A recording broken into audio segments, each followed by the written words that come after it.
Boa noite. Eh, eu sou a Maria Nascimento, sou do Departamento de Matemática da Escola de Ciências e Tecnologia da UTAD e estou a fazer um pequeno vídeo para vos desafiar a frequentarem o minicurso de Estatística para Investigadores.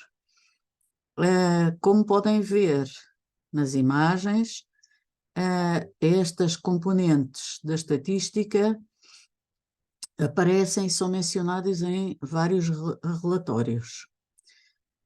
Tenho a agradecer à Rede de Articulações por me ter convidado para fazer este minicurso. Então, começando, isto é só um elemento motivador para a vossa participação. Nós vamos detalhar algumas das coisas que falarei aqui hoje. Então, iniciando, nós, quando estamos a fazer um estudo estatístico, trabalhamos com uma população que não é mais nem menos que um conjunto de indivíduos sobre os quais queremos estudar uma característica, normalmente um parâmetro, por exemplo, a média. Depois podemos produzir dados e esses dados podem ser primários ou secundários. Os dados secundários são os dados, por exemplo, que nós obtemos a partir das estatísticas oficiais e os dados primários são os dados que nós recolhemos. Como geralmente é difícil estudar a população toda, nós recolhemos uma amostra, que é um subconjunto tão representativo quanto possível dos dados que pertencem à população. E dedicamos-nos então ao estudo da amostra através da estatística descritiva, construindo tabelas, gráficos, medidas, entre outros. E depois tentamos, com os dados da estatística descritiva e com as características amostrais, chegar, através da estatística indutiva ou inferencial, tirar conclusões para a população. Ora bem, os parâmetros normalmente são desconhecidos e, portanto, este gráfico representa uma população com N grande indivíduos. Podem, por exemplo, ser 1000 indivíduos. Cada bolinha é um indivíduo. E nós vamos recolher uma amostra e vamos tentar estudar para essa amostra com N pequeno indivíduos. Por exemplo, desses 1000, vamos buscar 100 indivíduos.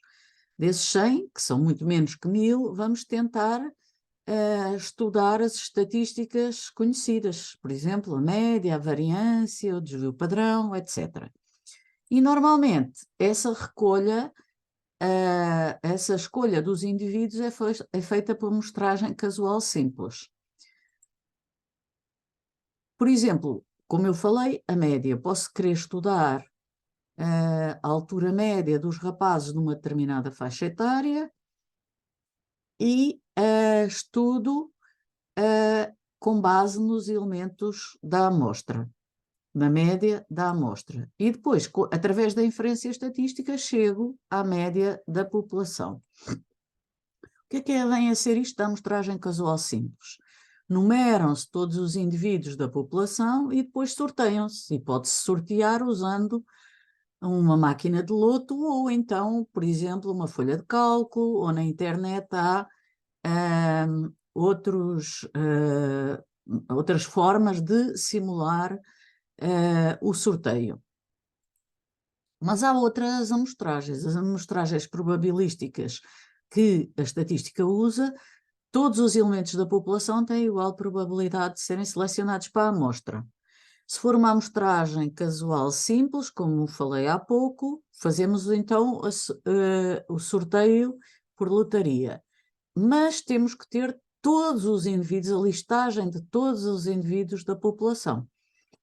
Na amostragem estratificada, a população está agora organizada em grupos ou estratos e os elementos da população são sorteados a partir de cada estrato na mesma proporção em que esses grupos ou estratos existem na população. E um exemplo muito simples, a amostragem estratificada tem a ver, por exemplo, com o estudo em empresas. As empresas são pequenas, médias e grandes. Como toda a gente sabe, há muito mais pequenas empresas do que médias e grandes. As grandes empresas são menores do que as pequenas empresas. Então, há diferentes estratos e diferentes quantidades de empresas em cada estrato. E, portanto, nós tendo a listagem de todas as empresas, de todos os estratos, vendo qual é a proporção dos estratos na população, depois fazemos um sorteio para cada estrato. Depois temos a amostragem sistemática, em que a população é ordenada e a escolha dos elementos é feita de capa em capa elementos. Também requer uma listagem de toda a população e a escolha do capa.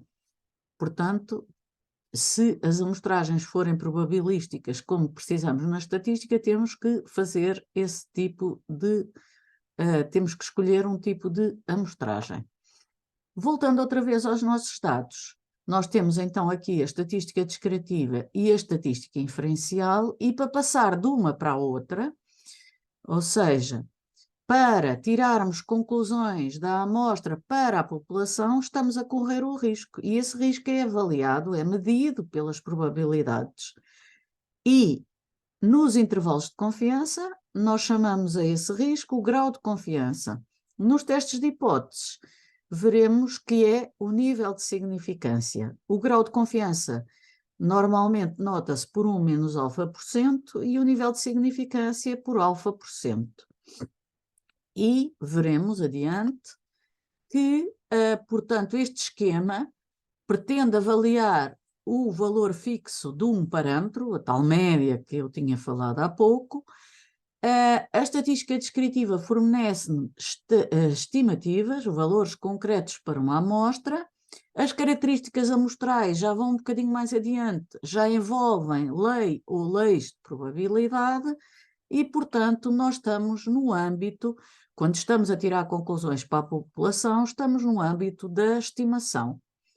Se só calculamos as estatísticas da amostra, só temos valores numéricos e estamos a dizer que estamos numa estimação pontual.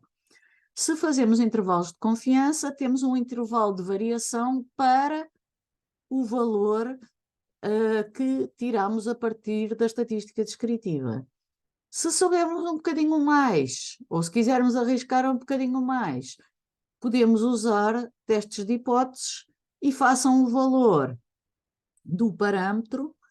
Vamos ver se a amostra contém provas que apoiam ou não, em termos estatísticos, o valor que nós atribuímos ao valor do parâmetro. E, portanto, temos que distinguir muito bem entre a parte que é cálculos e a parte que é depois tirar conclusões usando a estatística indutiva ou inferencial. E para isso precisamos de conhecer quais são os tipos de dados que nós podemos lidar, com que tipos de dados é que nós lidamos quando estamos a trabalhar em estatística. E temos dois grandes grupos de dados, os dados qualitativos ou categoriais, que não se medem, e os dados quantitativos, que se medem ou que se contam. E, portanto,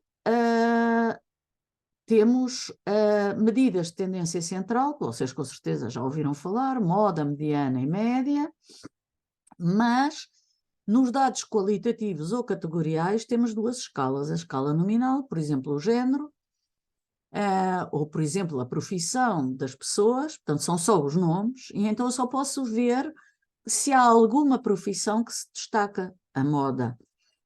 Já na escala ordinal, eu tenho que ordenar os valores, e uma escala ordinal é, por exemplo, as escalas de Likert, que vocês já com certeza ouviram de falar, para nós qualificarmos uma mudança qualquer ou darmos uma opinião. Por exemplo, pedem-nos uma opinião desde 1 até 5, em que 1 é totalmente de acordo com totalmente em desacordo com essa opinião expressa, e 5 é totalmente de acordo. E aí, como já é possível fazer uma ordenação, nós já podemos, para além de ver o mais frequente, a moda, podemos ver qual é o que divide a amostra ao meio, a mediana. Nos dados quantitativos, para além da moda e da mediana, podemos estudar também a média. Também só nos dados quantitativos é que podemos ver medidas de dispersão. Amplitude interquartil, variância, desvio padrão, coeficiente de variação. Isto são coisas que vocês já viram falar e que exploraremos com mais detalhe. Nos dados quantitativos temos a escala de intervalo e a escala absoluta, que detalharemos no curso, e podemos ter dados quantitativos discretos e contínuos. Discretos, por exemplo, o número de ovos que a galinha põe, o número de faltas que o aluno dá, o número de cômodos de uma casa, e contínuos, por exemplo, as alturas, os pesos, e, portanto, depois detalharemos os tratamentos estatísticos inerentes a isso. Portanto, a primeira coisa que se costuma, peço desculpa ter tossido, a primeira coisa que se costuma fazer na análise descritiva para uma única variável é ver quais são as variáveis e ver o que é que se pode fazer com as variáveis. E este quadro, que é de uma editora que está aqui por baixo, a editora Silo, apresenta muito bem resume muito bem esta análise univariada, de estatística univariada, descritiva. Portanto, gráficos podemos fazer em qualquer das situações, sendo o circular e de barras para as variáveis nominais, barras e diagrama de extremos e quartis nas ordinais, barras, diagramas de extremos e quartis nas discretas quantitativas e nas contínuas histogramas por classes de valores e diagramas de extremos e quartis. Em todas estas variáveis podemos fazer quadros com frequências relativas e absolutas, sendo que a partir das ordinais, discretas e contínuas já fazemos as frequências cumulativas, depois veremos para quê. Medidas de tendência central, como vos disse, também só têm a moda, a mediana e a média. Aqui neste quadro aparece também a média à parada, que depois explicarei com mais detalhe o que é que se trata e para que é que serve. E como medidas de tendência não central temos o mínimo, o máximo, os quartis, cis e percentis, que depois também detalharemos o que é que são. Mas todos os que têm filhos pequenos já ouviram falar nos percentis do crescimento, portanto é para aí que apontam essas medidas. Por exemplo, em saúde, aqui na educação podemos ver outras aplicações, e só nas medidas quantitativas é que vamos ter intervalo de variação, intervalo interquartil, desvio padrão, variância e coeficiente de variação. Portanto, esta tabela é muito interessante porque resume aqui muito bem, apesar de ser feita para um programa de estatística, mas resume aqui muito bem o que é que se pode fazer com a análise descritiva univariada. Na análise descritiva bivariada, portanto, agora já não estamos a tratar só uma variável, já estamos a tratar pelo menos duas variáveis. Temos que ter em consideração que variáveis é que estamos a considerar. Só estamos a considerar variáveis nominais, ou nominais e ordinais, ou só ordinais, e, portanto, quais os tipos de gráficos e quadros que podemos fazer. Normalmente os quadros são tabelas de contingência, que isso é uma tabela de contingência, por exemplo, eu ver a profissão por idades, por exemplo, por grupos de idades, e então aí tenho a profissão, uma quantitativa por uma nominal, quantitativa ordinal e quantitativa quantitativa. Já entramos num outro nível. Portanto, aqui neste nível, em vez de tabelas de contingência ou tabelas de comparação de medida, nós já temos um diagrama de expressão e já podemos eventualmente usar a correlação linear, que também abordaremos no nosso cursinho como medida de associação. Nas tabelas de quantitativas versus qualitativas ou duas qualitativas, vamos ver outras medidas de associação e estudaremos esses efeitos. Quando é que se pode dizer que as medidas são fortes e fracas, e ter atenção às relações de causalidade, quando é que elas fazem sentido ou não fazem sentido. Em relação aos testes de hipóteses paramétricos, nós temos aqui um esquema também dessa editora, da editora Sílabo, e vocês veem a amarelo os testes paramétricos, mais ou menos a roxo, azul escuro, o que é que tipo de variáveis é que nós temos envolvidas e os pressupostos. Os pressupostos são as condições que nós temos que aceitar e verificar em termos estatísticos para termos, para podermos fazer uso dos testes de hipótese, e depois temos também testes não paramétricos. Às vezes não podemos fazer um teste paramétrico, não podemos estudar um parâmetro, mas temos um equivalente para, para outro tipo de parâmetro que também nos dá alguma informação. Por exemplo, se eu quiser considerar duas amostras, portanto, começo aqui no teste de hipótese paramétrico e vou comparar duas amostras, tenho que saber se as amostras são emparelhadas ou se as amostras são independentes. O que é que são amostras emparelhadas? Por exemplo, em saúde é muito bom para dar exemplos elucidativos. Nas amostras emparelhadas, nós temos a situação em que escolhemos um grupo de pacientes que vai testar comprimidos, são comprimidos, por exemplo, para a tensão arterial, e temos, portanto, esses indivíduos mede-se a tensão arterial antes de tomarem o comprimido, tomam o comprimido e passado 1 hora ou 2 de tomar o comprimido, mede-se outra vez a tensão arterial. Como são os mesmos indivíduos, nós temos uma amostra emparelhada. Se forem amostras independentes, por exemplo, se eu comparar as alturas dos rapazes numa faixa etária e as alturas das raparigas nessa mesma faixa etária, já são independentes. Os indivíduos que eu estou a avaliar já apresentam, já são totalmente independentes, os rapazes e as raparigas, por exemplo. Nas amostras emparelhadas, normalmente faz-se um teste T para duas amostras, para as duas médias, antes e depois de tomar o comprimido. As duas variáveis são quantitativas, aqui será a tensão arterial, mas tem um pressuposto. As duas variáveis, antes e depois, têm que ter uma distribuição normal. Para isso, é preciso fazer um teste de ajustamento à distribuição normal, que pode ser um teste de Kolmogorov-Smirnov ou de Shapiro-Wilk.